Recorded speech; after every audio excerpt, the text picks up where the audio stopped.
기도하시겠습니다.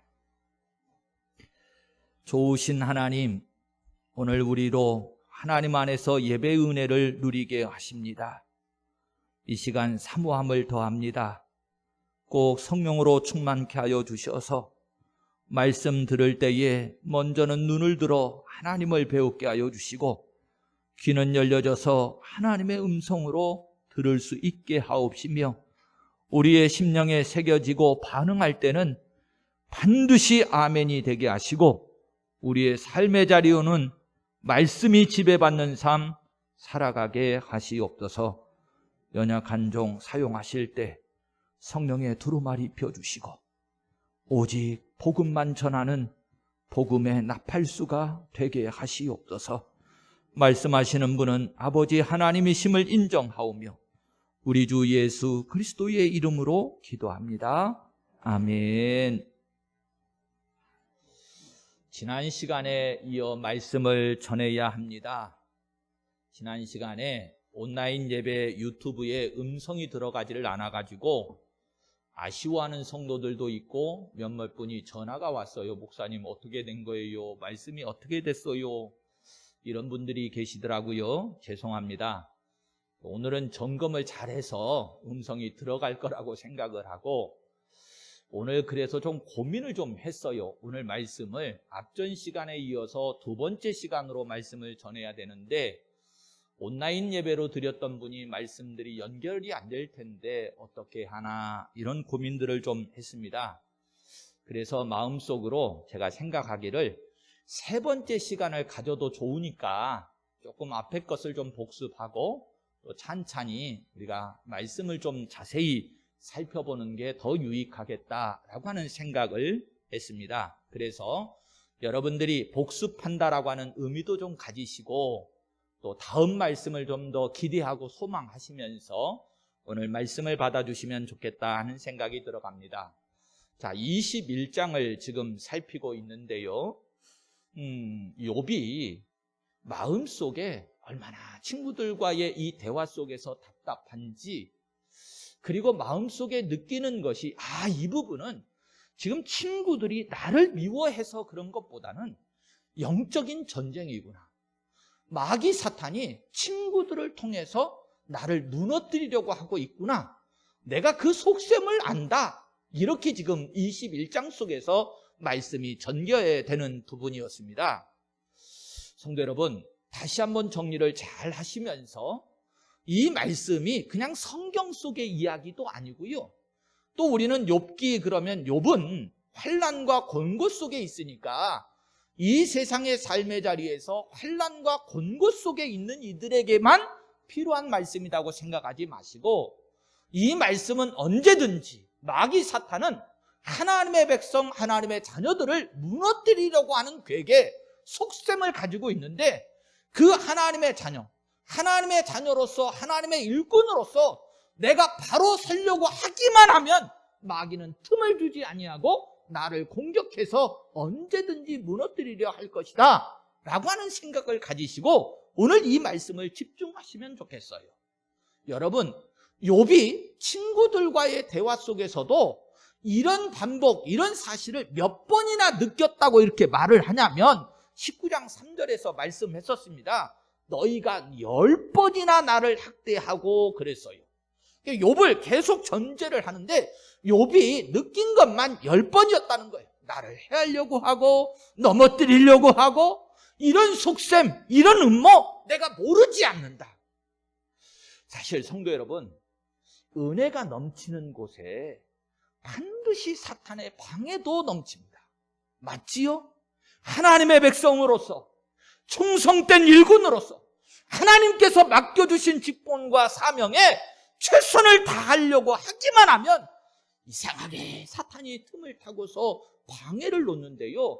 외적인 것만 생각하시면 안 돼요. 지금 이 시간 우리가 다루는 것은 외적인 부분을 다루는 게 아니고 나의 내면 속에서부터 주는 이 사탄의 속셈, 이 괴계거든요. 제일 사탄이 무기로 사용하는 것이 뭐라고 그랬지요? 죄라고 하는 거였어요. 저나 여러분들이 이 죄 문제에 있어서 자유로울 수 있습니까? 여러분들은 목사님이면 죄에 대해서 자유롭고 거룩한 분이실 거라고 생각해 주시지만 고맙기는 한데 아니올 수 있습니다. 목사인 저부터도 절대로 이 죄 문제는 자유롭지 않아요. 여기 신앙생활을 오래 하신 장로님들, 권사님들 계시지만 과거는 그랬다 손치더라도 지금은 인생을 이제 잘 살아오고 신앙의 여정이 몇십 년이 되어져서 이제 하나님 부르시는 그날을 기다리고 있는데 이 순간도 여러분들 한번 연세 드신 어른들 가만 생각해 보세요. 죄 문제에서 자유로우십니까? 아니요. 겉으로 행해지는 것만을 죄라고 하지 않습니다. 성경은 이미 우리의 마음속에 품은 것까지도 죄라고 지적을 하시는데 때로는 미움도, 때로는 갈등도, 여러 가지 불평도, 세상의 젊은이들은 유혹에 넘어가지는 것도 등등등 해서 얼마나 많은 죄들이 이 속에 있는지 몰라요. 그럴 때마다 제 스스로도 느끼는 감정이 있는데 네가 목사냐? 응? 아니 목사라는 놈이 그런 생각을 해? 그런 죄를 짓고 그런 욕심을 부려? 이런 갈등이 얼마나 이 속에서 나오는지 몰라요. 사탄은 그걸 가지고 공격하는 거잖아요. 그렇지요? 지금 친구들이 욥에게 직접 들이대놓고 공격하지만 그러나 우리들 속에서부터 끊임없이 나오는 이 죄 문제, 네가 목사냐? 그러면서도 사명을 감당해? 그러면서 나를 어떻게 해서라도 무너뜨리고 그 사명의 자리에 하나님의 백성의 자리에서 무너뜨리려고 하는 그에게 속셈이 있거든요. 지난 시간에 한 예를 들어드렸었지요. 스가랴서 3장에 나오는 내용으로 당시의 대제사장이었던 여호수아를 마귀 사탄이 더러운 옷 좀 입고 있다고. 그 더러운 옷은 우리가 성직으로 입는 이런 가운, 이런 옷만을 얘기하는 게 아니고 그 행실의 옷을 말하는 것인데 죄의 오염이 좀 되어 있다고 해서 얼마나 공격을 했습니까? 너는 죄인이다. 자격 없다. 이제 네 사명을 끝내라. 이렇게까지 계속해서 공격을 했었어요. 자, 성도 여러분 어떠십니까? 저와 여러분들을 이렇게 사탄이 계속 정죄하고 낙심하고 좌절시키려고 할 때 우리가 붙잡아야 될 말씀이 있다고 말씀을 드렸지요. 지난 시간 강력하게 말씀드렸습니다. 여러분 절대로 이 말씀은 놓치지 마세요. 죄인으로서 설 수밖에 없는 우리들에게 하나님이 긍휼히 여기셔서 오늘 우리로 하여금 좌절하고 낙심하는 것이 아니고 벌떡 일어서도록 주어진 말씀이었는데 이 말씀은 가슴속에 담아두세요. 로마서 5장 20절 말씀이었습니다. 네가 나를 그렇게 정죄하지만 그러나 죄가 더한 곳에 은혜가 더욱 넘쳤나니. 아멘. 내가 나의 죄를 느끼는 순간 더 많이 느끼고 있는 그 모습, 이것이 나를 무너뜨리려고 하는 것이 아니고 그렇게 느끼면 느끼는 만큼 하나님의 은혜는 더욱더 넘친다. 할렐루야. 그리고 분명하게 약속하신 말씀이 있습니다. 로마서 8장 1절의 말씀이었지요. 그러므로 이제 그리스도 예수 안에 있는 자에게는 결코 정죄함이 없나니. 할렐루야. 예수 안에 있으십니까? 내가 하나님의 백성인 걸 정말로 믿고 인정하십니까? 그러면 나에게 어떤 오물, 어떤 죄가 있다 할지라도 이미 그 모든 죄는 누구에게 다 책임지게 하셨지요? 예수님 십자가에 다 책임지게 하시고 저나 여러분들에게는 분명히 선언해요. 결코 정죄함이 없다.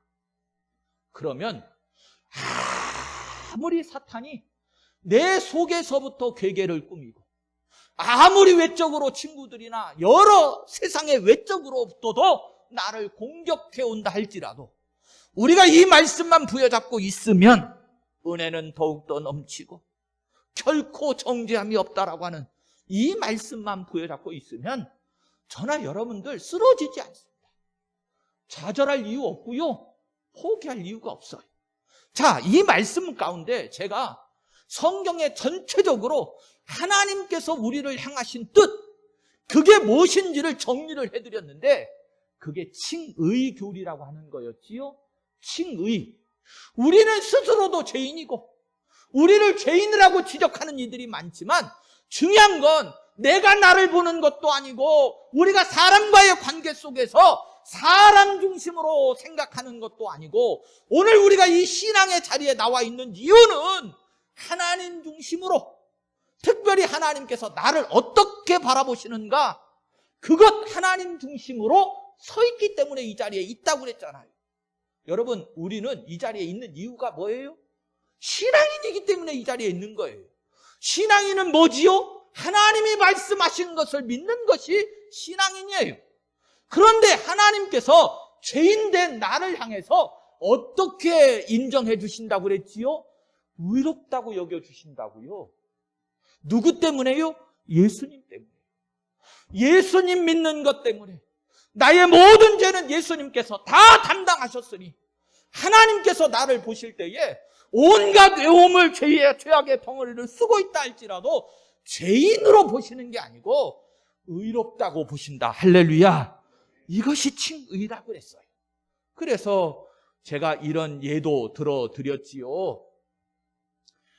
루터의 예를 들어드리면서 그 교회가 서 있는 교회냐 아니면 넘어지는 교회냐를 볼 수 있는 지표가 있는데 다른 것 아니라고 그랬어요. 칭의 교리에 서 있으면 그 교회가, 자, 이거 조금만 더 생각하고 갈게요. 그 교회가 칭의 교리에 서 있다는 게 뭐지요? 일단 나 개인 자체 스스로도 내가 나의 모습을 내가 평가하는 게 아니고 하나님의 눈으로 하나님이 평가해 주신 기준을 따라서 하나님이 나를 의롭다고 여겨주시는 것, 이게 중요한데 교회 공동체도 그와 같습니다.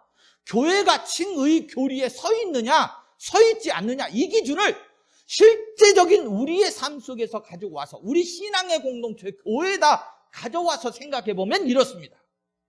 아무리 목사인 제가 허물이 있었던 치더라도 여러분들은 저를 하나님의 기준으로 봐주시면 어떻게 봐주셔야 되지요? 우리 목사님은 의롭다. 아니, 이거 제 얘기가 아니에요. 목사님 예만 드니까 여러분들이 지금 고개를 끄덕끄덕 안 하시는데 여러분들 옆을 좀 봐봐요. 응?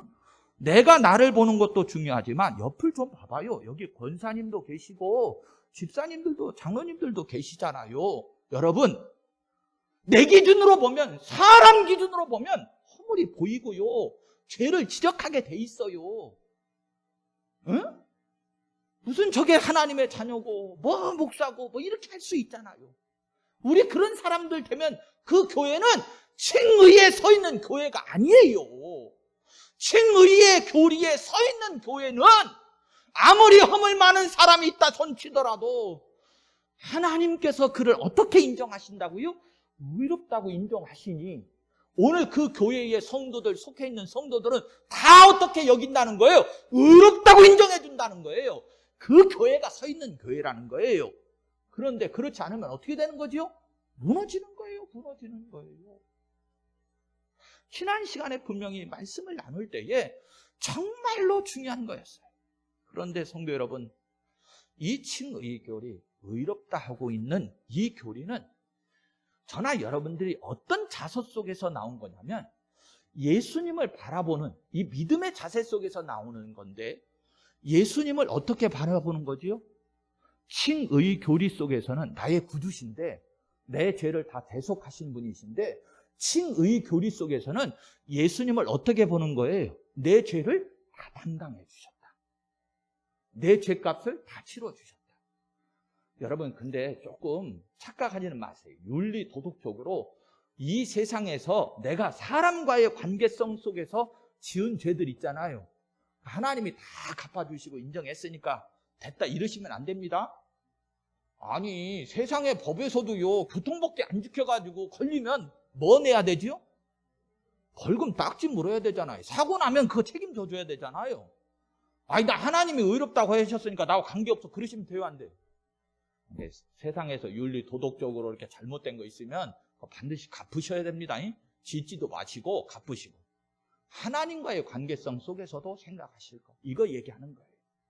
예수님이 다 갚아주셨는데 내가 예수님을 볼 때, 나의 죄를 대속하신 분으로 볼 때 나는 전적으로 부패하고 나는 전적으로 타락한 죄인이지만, 그러나 내 모든 죄값을 예수님께서 다 갚아주셨다라고 하는 이 대속의 신앙 속에서 나의 구주로 예수님을 인정할 때, 그럴 때 그 칭의 교리에 나도 서게 된다는 것입니다. 자, 그런데 왜 욥기서를 우리가 살펴보면서 이 말씀을 보게 되었느냐 그랬지요. 이렇게 중요한 말씀을 왜 욥기서라고 하는 성경을 통해서 보면서 우리가 일반적으로는 인생이 살아가면서 당하는 환난과 고난의 문제에 답을 주고자 기록된 성경이라고 여기고 있는 이 욥기서를 보면서 우리가 왜 이 주제를 다뤘냐는 거예요. 그런데 결론은 그랬죠. 모든 하나님의 말씀, 모든 성경은 본질상 그 중심 주제가 뭐라고 그랬어요? 칭의. 하나님께서 우리를 의롭다고 여겨주시는 이 의의 문제를 다루고 있잖아요. 욥기서라고 예외가 아니고요. 욥기서 자체도 욥을 통해서, 욥과 친구들과의 대화를 통해서 우리에게 들려주시고자 하시는 핵심적인 메시지가 뭐냐? 그게 의의 문제였어요. 그래서 성경 구절에 몇몇 예를 제가 욥기서의 성경 구절을 읽어드렸는데, 9장 2절에 인생이 어찌 하나님 앞에 의로우랴. 4장 17절 말씀에 사람이 어찌 하나님보다 의롭겠느냐. 15장 14절에 사람이 어찌 깨끗하겠느냐. 여인에게서 난 자가 어찌 의롭겠느냐. 25장 4절에 하나님 앞에서 사람이 어찌 의롭다 하며 여자에게서 난 자가 어찌 깨끗하다 하랴. 계속 욥기서도 보세요. 중심, 그 말씀을 전하려고 하는 가장 핵심적인 요소는 뭐였죠? 의의 문제였다고요. 의의 문제. 이 의의 문제를 욥기서도 말씀하고 있는 것이 분명하고요.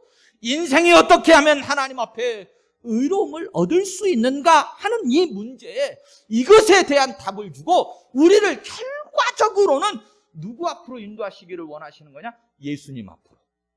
그래야 답이 있잖아요.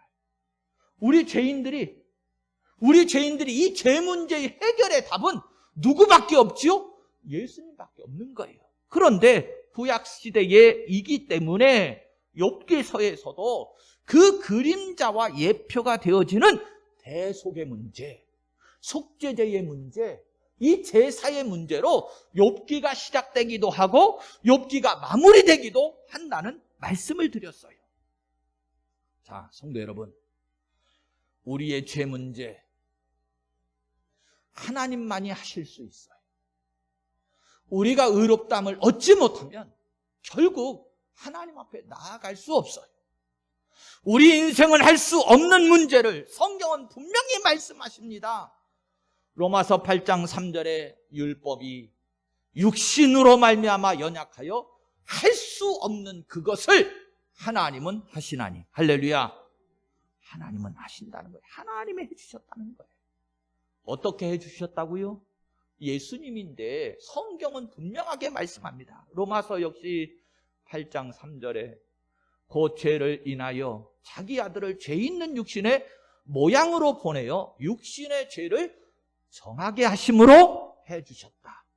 이게 십자가 사건이시지요. 자, 여기까지가 사실은 지난주에 우리가 말씀으로 나눴던 부분을 제가 똑같이 할 수 없어서 조금 더 살을 붙이고 정리를 해서 여러분들과 은혜의 말씀으로 나누었어요. 그러면 오늘 조금 마무리 질 말씀까지 좀 전하고 그리고 다음 시간에 좀 이어가도록 하겠습니다. 자, 하나님의 아들 예수님께서 나의 죄 때문에 십자가에 중한 고통을 당하셨다. 이것을 믿는 사람이라고 하면, 다시요, 우리 인생이 죄인이기 때문에 에덴 동산에서 추방당하는 순간부터 우리에게는 무엇이 있을 수밖에 없었느냐? 하나님이 정하신 대로요. 성경의 표현을 빌리면 그 고난, 고통이 뭐냐면, 성경의 표현을 빌리면 남자들은 이마에 뭐가요? 땀방울을 흘려야만 살아갈 수 있는데 이것도 그냥 땀방울이 아니에요. 땅에서 질겅이가 엉겅퀴가 나와가지고 방해를 할 정도로, 그 속에서 우리의 소득을 얻어야 될 정도로 수고와 고난이 있다는 말씀인 거고요. 여자들에게 있어서는 가장 큰 고통이라고 말할 수 있는 생명을 얻는 기쁨이 있지만 그 얻기 위해서는 뭐가 있어야 되는 거였지요? 출산의 고통이 있어야 되는 것처럼 우리는 어차피 이 세상을 살아가면서 죄인으로 에덴 동산에서 추방당하여 이제 다시 하나님 나라에 가기까지는 우리 모든 인생에게요 고통이 다 있기 마련이에요. 솔직히 이런 말을 좀 쓰고 싶어요. 여러분들, 우리가 혹시 우리끼리 비교를 해가지고 누구는 돈도 많고 출세하고 형통하니까 평안하게 살아갈 것 같고 우리는 없고 부족하고 가난하니까 다 힘들고 고되게 살아갈다고 할 것 같지만, 여러분, 이것도 생각하기 나름이고요, 하나님 보시기에는 도토리 키재기예요. 생각하기 나름이라고 하는 이유를 제가 댈까요? 실제적으로 우리도 조사를 해보니까 여러분, 선진국 잘 사는 나라 됐습니다. 우리나라. 그렇지요? 그런데 우리나라의 행복지수가 어떻다고 그래요? 꼴찌야 꼴찌. 근데 저 가난하고 정말로 어렵게 힘들게 살아가는 나라 같은데 그 나라는, 방글라데시 같은 나라는 행복지수가 높다고 얘기하잖아요. 생각 차이 맞아요, 틀려요? 맞지요?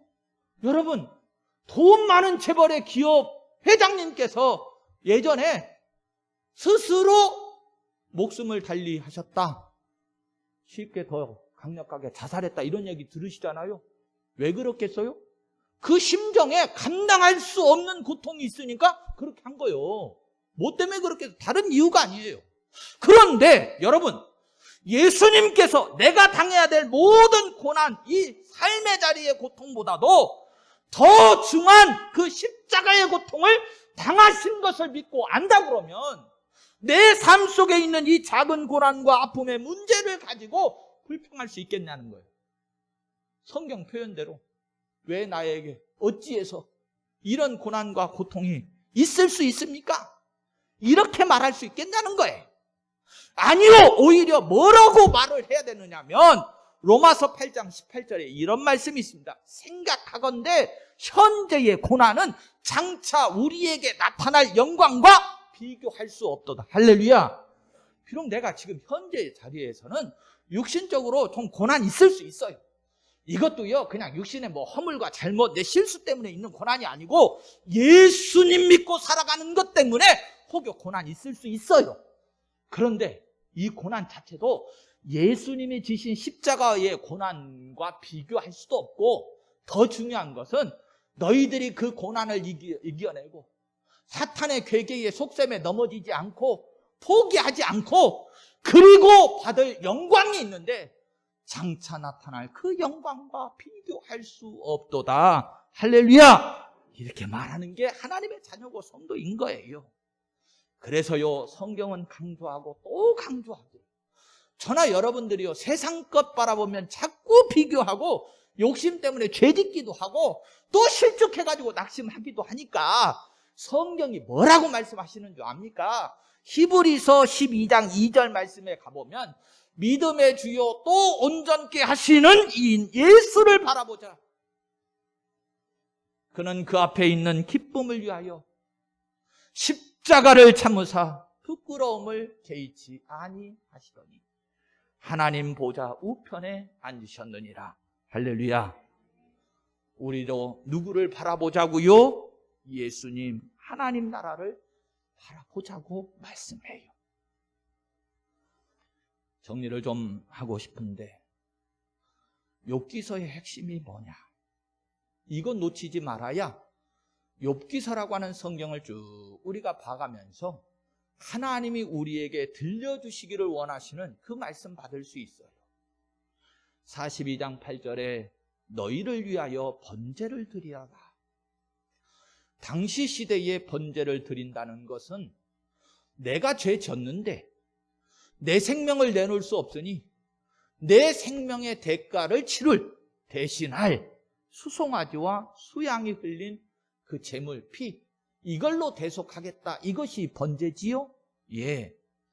욥기의 초점이 어디에 있는 겁니까? 욥기가 계속 제기하고 문제를 삼는 것, 여기에 대한 해결책이 무엇입니까? 여러분, 다 어디로 우리를 자꾸 이끌어가는 거냐면 번제, 예수님 십자가 여기로 이끌어가고 있는 거예요. 특별히요, 욥기를 좀 보면서 참 하나님이 얼마나 철저하게 우리를 배려하시고 이끌어가고 계신가라고 하는 것을 좀 볼 수 있는데요. 욥이 당하고 있는 고통, 이 고난을 하나님께서 이제 마지막에 가서는 다 배로나 갚아주시잖아요. 그렇죠? 근데 그 과정이 참 이렇게 구구절절히 길게 나오고 있는 거예요. 사실요, 하나님께서 한 번에 흔들어 버릴 수도 있고 한 번에 다 깨끗하게 회복시키실 수도 있는 분입니다. 하나님이. 무슨 과정이 필요하신 분이 아니에요. 오직 과정을 두신 이유는 뭐냐면 저나 여러분 때문에 그런 거예요. 예를 좀 들어드리면 그렇습니다. 출애굽의 과정을 좀 보시면 애굽에 하나님께서 10가지 재앙을 내리시지요. 예, 출애굽의 과정 속에 10가지 재앙을 내려요. 여러분, 사실 하나님이 그런 재앙을 10번 내리실 필요가 있으셨을까요? 한 번이면 끝나는 거 아니에요? 아니, 소돔과 고모라 같은 경우에도 어떻게 하시죠? 한 번에 그냥 끝내버리시잖아요.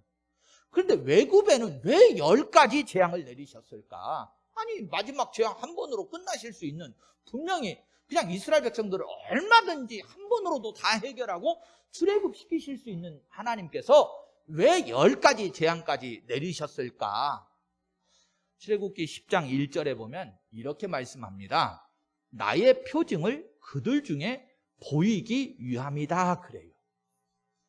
바로의 마음을 완강하게 하셔가지고 한 번, 두 번, 세 번, 네 번 계속해서 10가지의 재앙을 내리는데 이 10가지의 재앙을 내린 이유가 뭐라고요? 나의 표징을 그들에게 보이시기 위해서다 그래요. 그러면 그 나의 표징이 뭘까요? 중요하잖아요. 아니, 나의 표징을 보이기 위해서 10가지의 재앙을 내리셨는데 나의 표징을 보인 그 표징이 뭐냐 그런 말이에요. 결국은 6월절 속죄 어린 양입니다. 보세요. 이 세상의 문제들 한 가지로 안 돼, 두 가지로 안 돼, 세 가지로 안 돼, 쭉 가가지고 마지막에 이것으로 돼! 그러고서 보여준 게 뭐예요? 6월절의 어린 양, 속죄의 피잖아요. 자, 그러면 결국요, 저와 여러분들을 지금 이 욥기서를 통해서도 이끌어가셔서 결국 우리에게 보이시기를 원하는 게 뭐지요? 예수님인 거예요. 십자가 보여주려고 하는 거예요. 모든 성경의 초점은 십자가에 있어야 하고요. 욥기서를 통해도 저와 여러분들이 만나야 할 분이 누구냐? 예수님이신 거예요. 할렐루야. 말씀 정리하겠습니다. 우리 군복교회 성도들은 우리를 해하려고 하는 이 속셈 아셨죠? 사탄의 속셈, 이 괴일 아셨지요? 어떤 흉악한 죄에 넘어섰을지라도 낙심하거나 절망하지 마시고 나를 끝까지 믿어주시고 사랑하시는, 여전히 의롭다고 인정해 주시는 그 하나님의 칭의의 교리에 의지하셔서 담대하게 일어서시고요, 또 하나님께서 맡겨주신 사명에 최선을 다해서 충성하고 무엇보다도 예수님만 바라보고 나아갈 수 있는 성도들이 되시기를 예수님의 이름으로 축원합니다. 아멘.